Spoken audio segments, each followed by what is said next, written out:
বরযাত্রী বসে আছে, কিছু লোক গেছে মেয়েটার কাছে বিবাহ পড়াতে। তো ওখানে কিছু চ্যাংড়া যুবক গেছে। তো কাজী সাহেব মৌলানা সাহেব বলছেন, অমুক নিবাসী অমুক, এত টাকা নগদ, এত টাকা বাকি, তোমাকে বিবাহ করতে এসেছে, তুমি তাকে স্বামী সত্ত্বে কবুল করো। তখন মেয়েটি বলছে কবুল করলাম। তখন ওই বলছে, তোমরা শুনেছো, তোমরা শুনেছো, আপনারা শুনেছেন? বলে জি হ্যাঁ শুনেছি। তো হলো, 3 বার করলো। তারপর এখানে আসলো, এখানে এসে লোকগুলো দাঁড়িয়ে আছে। আমি জানি না আপনাদের বৈঠক কেমন, আমি এরকম দেখেছি গাইবান্ধায়, বগুড়ায়। তো সবাই দাঁড়িয়ে আছে। এখন বসে থাকা লোকগুলি বলছে, আপনারা কে? বলছে আমরা এ বিবাহের উকিল। আচ্ছা, মেয়ে কবুল করেছে? জি করেছে। আপনারা কি শুনেছেন? জি শুনেছি। তাহলে বসেন। মনে হচ্ছে পাগলামি কারবার। হিন্দুর বিবাহতে কলার গাছের চতুর্দিকে ঘুরে, তাই চতুর্দিকে ঘুরছে, ধর্ম পাগল হয়ে গেছে। চাঁপাইনবাবগঞ্জ জেলাতে বিবাহের শুরু থেকে নিয়ে শেষ পর্যন্ত একটা কাজও জায়েজ নয়, সবই হারাম। আমি মনে করছি এলাকাতেও তাই। এদেশ হলো শিরক আর বেদাত দিয়ে ঘেরা, একেবারে পরিপূর্ণ হয়ে আছে শিরক বেদাতে। মহান আল্লাহ বলেন, আলা তুশরিকু বিহি শাইআ, বিন্দু মাত্র আল্লাহর সাথে শিরক করো না। অবিল ওয়ালিদাইনি ইহসানা, পিতা মাতার সাথে ভালো আচরণ করো। এটা খুব কঠিন। 1 নম্বরে শিরক থেকে বেঁচে থাকা খুবই কঠিন। 2 নম্বর, বাপ মায়ের সাথে ভালো আচরণ করা খুবই কঠিন। যেদিন মা আব্বু আব্বু বলে ডাকে, আদর করে গোসল করিয়ে দেয়, ভাত খাওয়ায়, সেদিন মাকে সম্মান করা বড় কথা নয়। যেদিন বউ স্ত্রী সব কথায় মায়ের বিরুদ্ধে বলছে, সকালে উঠে দেখছি যে মাটির উপরে সবচেয়ে খারাপ মানুষ মা। আরে যা বলে সবই উল্টা, আর আসলেই উল্টা। এখন মাকে ভালোবাসা যাবে কি না, তার নাম ভালোবাসা। বুঝাতে পারিনি কথা। একটা লোক এসে বলছে, আল্লাহর নবী, আমি বাপ মায়ের সাথে কি আচরণ করব, বাপ মা আমার কাছে কি পাই? তখন আল্লাহ রাসূল বলছেন, বলো কি? হুমা জান্নাত কোন আরকা, তারা দুজন তোমার জাহান্নাম, তারা দুজন তোমার জান্নাত। বাপ মা তোমার জাহান্নাম, বাপ মা তোমার জান্নাত, বাপ মা তোমার জাহান্নাম, বাপ মা তোমার জান্নাত, বাপ মা তোমার জাহান্নাম, বাপ মা তোমার জান্নাত।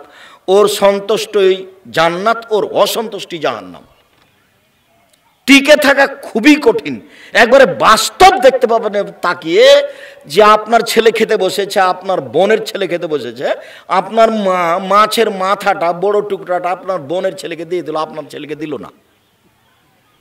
আপনি এখন দেখবেন যে সবচেয়ে খারাপ মানুষ দেখছি এই গ্রামে আমার মা। অন্য কেউ খাওয়ালে আমার ছেলেকে মাছের মাথাটা দিত, কিন্তু আমার মা তো দিল না। আপনি যে 5,000 টাকা দিয়েছেন, আম্মা আপনি খাওয়া করবেন, 500 টাকায় দিচ্ছি খাবেন, আপনি খবর নিয়ে দেখেন আপনার মা কখন আপনার বোনকে দিয়ে পাঠিয়ে দিয়েছে। যা করে সবই উল্টা, এ কথাই ঠিক। তারপরে মুখ খুলতে পাবেন না, যা করছে করতে দিতে হবে। আপনি মুখ খুলতে পাবেন না, মুখ বন্ধ করে রাখতে হবে। তার নাম ধৈর্য, তার নাম বাপ মাকে মেনে নেওয়া। বউ যা বলছে সব ঠিকই বলছে, কিন্তু মায়ের বিরুদ্ধে বলছে। কথা ঠিক আছে বউয়ের, কিন্তু কথা মায়ের বিরুদ্ধে আছে, এটাই মা বলেছে। এরপরেও বউয়ের কথা শোনা যাবে না। বউয়ের কথা শুনলে মায়ের সম্মান রক্ষা করা যাবে না, এটাই চূড়ান্ত। অতএব বউয়ের কথা শুনে বউয়ের উপরে খেপে যেতে হবে না, বউকে মারতেও হবে না। বউকে চট করে জানি তালাকের কথা বলেন না, এই তোকে 3 তালাক, 1 তালাক, 2 তালাক, 3 তালাক, এইভাবে বলেন কেন? এটা তো বেকায়দা হয়ে গেল। এক লাঠি মারবেন, কিন্তু তালাক শব্দ জানি ব্যবহার করেন না। ও তো হাতছাড়া হয়ে গেল না, তালাক শব্দ ব্যবহার করবেন না। অবিল ওয়ালিদাইনি ইহসানা ওয়াবিদিল কুরবা, নিকট আত্মীয়র সাথে সদাচরণ করো। নিকট আত্মীয়কে, আত্মীয় কিন্তু নিজ ভাই। বিহাই সাহেব আত্মীয়, তবে দূর থেকে এসেছে। ও নিকট আত্মীয় না, নিকট আত্মীয় হচ্ছে নিজ ভাই। ভাই কিন্তু ভিন্ন সদস্য। চাঁপাইনবাবগঞ্জে বলে ভাই ভাই ঠাঁই ঠাঁই। দেখেন আপনারা 2 ভাই, আপনি ইনকাম করেন না, আপনার বউ নিয়ে খান। আপনার ভাই ইনকাম করে, তার বউ নিয়ে খায়। কই, 2 জনের টাকা দিয়ে খুব কমই হয় কিছু। কুরবানিটাও ভাগের টাকা দিয়ে বলছে তোমার আর আমার 2টা মিলে, আর আব্বার মিলে 3টে, 3টা মিলে 1টা। পৃথিবীতে সবচেয়ে নিকট আত্মীয় হচ্ছে ভাই, যার সাথে টিকে থাকা খুবই কঠিন। আমার চোখের সামনে আমি দেখেছি দুই ভাই গন্ডগোল লেগেছে, খুব গন্ডগোল লেগে ঢেঁকিটা কেটে ভাগ করে নিয়েছে।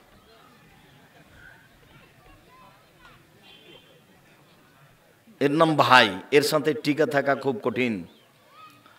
আপনার বড় ভাইয়ের সাথে গন্ডগোল হয়েছে, আপনাকে হাত ধরে ক্ষমা নিতে হবে, এ কথাই ঠিক। ভুল আপনার বড় ভাইয়ের, আপনাকে হাত ধরে ক্ষমা নিতে হবে, এ কথাই ঠিক, এটাই নীতি। আপনি মনে কিছু নিয়েন না, 24 ঘন্টার মধ্যে আপনি আপনার ভাইয়ের হাত ধরে ক্ষমা নিবেন, এটাই জরুরি। নাহলে অযথা ইবাদত করছেন, কিছু হয় না। রাগারাগি করে এভাবে চলে কোনো লাভ নেই। যার জন্য আমি দিনী বোনদেরকে বলি যে স্বামীর সাথে গন্ডগোল হয়েছে না হয় তো স্বামীর সাথে কথা বলেন না, এক গিলাস পানি নিয়ে যে সামনে এভাবে ঠ্যাকস করে রেখে চলে যাচ্ছেন, এভাবে তো ইবাদত কবুল হবে না। আমি আপনাকে এই স্বামীর সাথে থাকতে বাধ্য করিনি, তবে আমি অনুরোধ করছি থাকেন, কেননা পৃথিবীর অবস্থা খুব এটা ভালো নয়। এই স্বামীকে ছেড়ে দিয়ে আর একজন ধরলে সেটা যে ভালো হবে এটার নিশ্চয়তা কি আছে? বুঝলাম আপনাকে গালি দেয়, আপনার স্বামী মুখ খারাপ, গালি দেয়, এ কথাই ঠিক। আপনার স্বামীর আচরণ খারাপ, মারে, এ কথাই ঠিক। এরপরেও আমি অনুরোধ করছি, আমি আপনার দিনী ভাই, আপনার দিনী ভাই হিসাবে আমি বলছি আপনার স্বামীকে মেনে চলেন, জান্নাত হবেই। মহিলাদের জন্য জান্নাত সহজ, যদিচ আল্লাহর নবী জাহান্নাম দেখছেন আর বলছেন যে আমি বেশিরভাগ মানুষ জাহান্নামে দেখছি নারী। জাহান্নাম বলতে নারী আর নারী, জাহান্নাম বলতে নারী আর নারী। এর পরে আল্লাহর নবী বলছেন নারীদের জান্নাতে যাওয়া সহজ। 4টা কাজ করলে নারীরা জান্নাতে চলে যাবে। পৃথিবীতে এমন কোনো 4টা কাজ নেই যে কাজ পুরুষ করলে জান্নাতে চলে যাবে, এরকম কোনো কাজ 4টা পৃথিবীতে নেই। মহিলারা যদি 4টা কাজ করে তাহলে জান্নাতে চলে যাবে। 1, 5 ওয়াক্ত সালাত। এই মেয়ে, কথা বলছো কেন? তোমাকে কখন থেকে চুপ থাকতে বলছি, আপনি একজন মহিলা মানুষ, কথা বলেন কেন? মুখ বন্ধ করেন, মুখ বন্ধ করেন, আপনি কথা বলছেন কেন? কেউ যদি আপনার গায়ে আঘাত করে তবে আপনি কথা বলবেন না, একবারে মুখ বন্ধ করে থাকেন। মহিলারা 4টা কাজ করলে জান্নাতে চলে যাবে। 1, 5 ওয়াক্ত সালাত, নামাজ। 2, রমজান মাসে রোজা। 3, স্বামীকে মেনে চলা, এই দেখেন। 4, জেনায় লিপ্ত না হওয়া। তো কোন নারীর যদি জেনা ঘটে যায় তাহলে রাসূল সাল্লাল্লাহু আলাইহি সাল্লাম বলছেন, আল্লাহ তাআলা বলেন অনাহা নাফসা আনিল হাওয়া ফাইনাল জান্নাতা হিয়াল মাওয়া।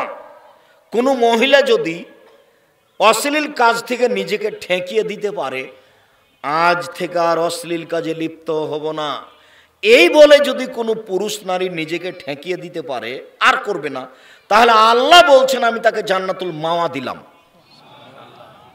তা আপনার হয়েছে, ভুল হয়েছে, আপনি বন্ধ করেন। 4টা কাজ করলে আপনার জন্য জান্নাত সহজ। 1, 5 ওয়াক্ত সালাত।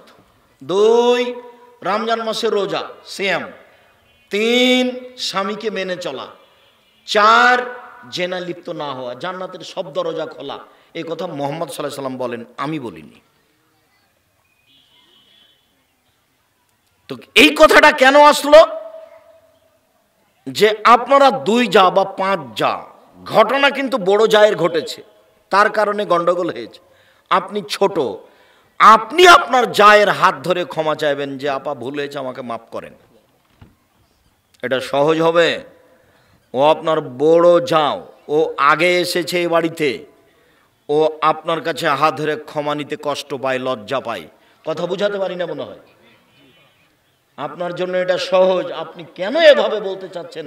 ভুল কি আমি করেছি নাকি? আমি মারামারি করেছি না? আমি গালি দিয়েছি কিনা? হ্যাঁ বুঝলাম, ভুল আপনার বড় যাই করেছে, এ কথাই ঠিক, কিন্তু আপনার জন্যই আগে যেতে হবে, আগে যাওয়া উচিত, এ কথাও ঠিক।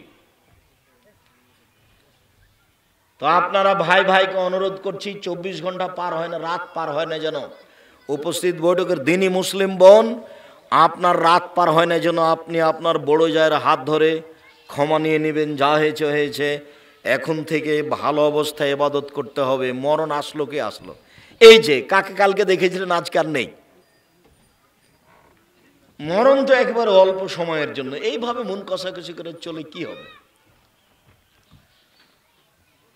অবেদিল কুরবা, নিকট আত্মীয়র সাথে ভালো আচরণ করো, ভাই ভাই। ওয়াল ইয়াতামা, এতিমের সাথে ভালো আচরণ করো। এতিম লালন পালন যারা করে তাদের বিষয়েই, যাদের ভাই মারা গেছে, ভাতিজা ভাতিজি আছে, তাদের ব্যাপার, তারাই বেশি বিপদে। ভাই মারা গেছে, ভাতিজা ভাতিজি আছে, প্রতারণা দিয়ে জমি দখল করে নিয়েন না, সব সময় খোঁজ রাখতে হবে তাদের। আল্লাহর নবী বলেন, পৃথিবীর মানুষ শুনে রেখো, কেউ যদি এতিমের দেখাশোনা করে তাহলে সে ব্যক্তি আর আমি জান্নাতে এভাবে থাকব।